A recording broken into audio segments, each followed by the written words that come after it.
If your child is having difficulties in school, it may not actually be related to their ability to learn or any behavioral issues.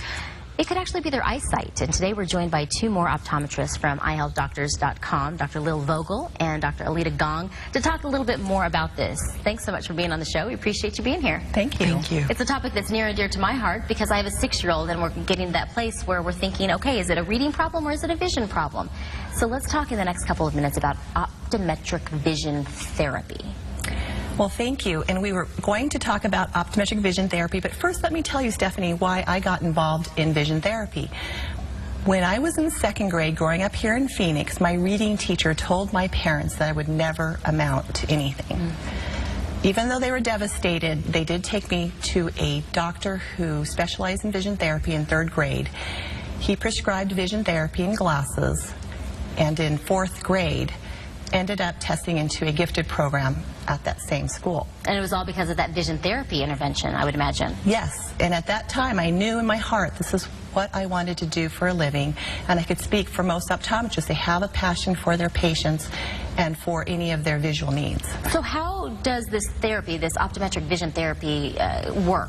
As a parent, what can I expect my child to go through?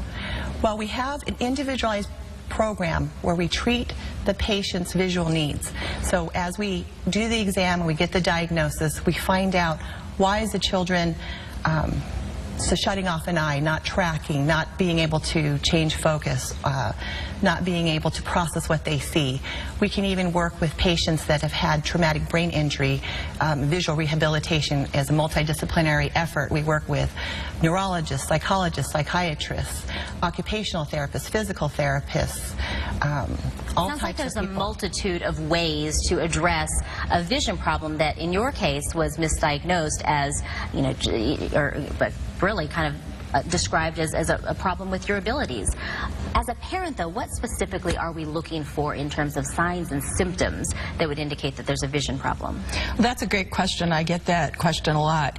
The child might avoid doing a lot of near work, have blurred distance or near vision, have dizziness, double vision, difficulty tracking, frequent visually related headaches, misalignment of their eyes, poor depth perception, may even shut one eye, and in school they may lose their place when they're reading or have poor reading comprehension. Also word or letter reversals too. Okay, so I can see that as a parent you're really going to have to be acutely aware of the level that your child is reading at and also combine that with the symptoms and see how they match up.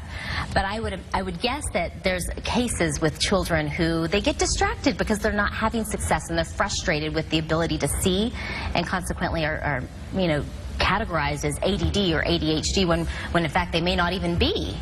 You're absolutely right, Stephanie. There is a recent study from the University of San Diego that found that children with a simple vision disorder called convergence insufficiency, which is the inability to align the eyes inward for long periods of time, are 3 times more likely to be associated with ADD and ADHD. Wow.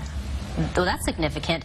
I got to get back to those video games, though, because I've got a boy, and he's always wanting to play those video games. But then sometimes I wonder, am I you know, doing a disservice to him? Is it harming his vision to be playing those 3D games or these, you know, high activity, you know, a lot of stimulation on the eyes? Is that harmful to eyes?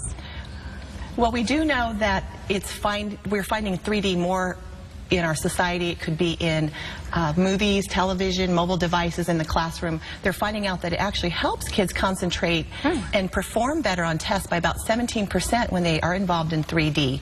But if your child can't do 3D, then they may report dizziness, discomfort, or a lack of 3D. And that's very important because if they have any of those 3 symptoms, then they need to be checked by their optometrist. You have to be able to align the eyes and be able to sustain focus in order to see in 3D. Now, the American Optometric Association has quoted that there is no evidence that 3D or viewing 3D has any harmful effects on children, and that actually for the 1 in 4 that have underlying problems with their vision and millions of adults, this actually is a good thing. If you have a lack of 3D, it will identify those problems and get them going to see their eye doctor. Well, I think we've just scratched the surface, and obviously treatment options is really the next step for most parents as they start to perhaps identify a couple symptoms that we've discussed here in the last couple of minutes. So if you'd like to take the next step and learn a little bit more about your options, please call 877-867-9268 or visit eyehealthdoctors.com to find a location near you and to find out more. And you can find Dr. Alita Gong in North Phoenix at 35th Avenue between Greenway and Bell Roads. The address right there on your screen. And Dr. Lil Vogel is located at 107th Avenue in McDowell and Avondale, and you can get a hold of both of them through the quick and easy eyehealthdoctors.com.